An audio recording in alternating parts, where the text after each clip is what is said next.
Can we take a quick look at Google? Let's see. Google had a nice boot right here. Yeah, Google with a nice reversal.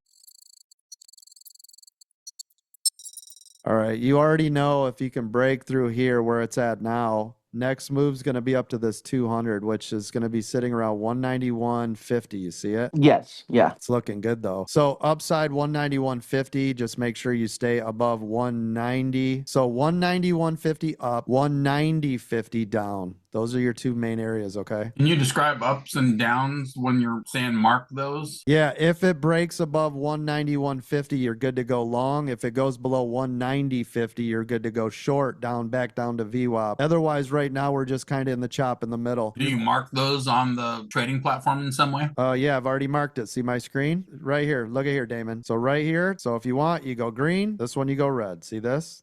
Right there. Gotcha. Yep. I'm getting it. I'm getting it. Now look at Google. Now you guys remember? Not till the break of 191.50. Look where it stopped. See it? Yes, sir. Yeah. Yep. That's why we don't diddle in the middle, right, gang? Find something after the channel, then you can attack it.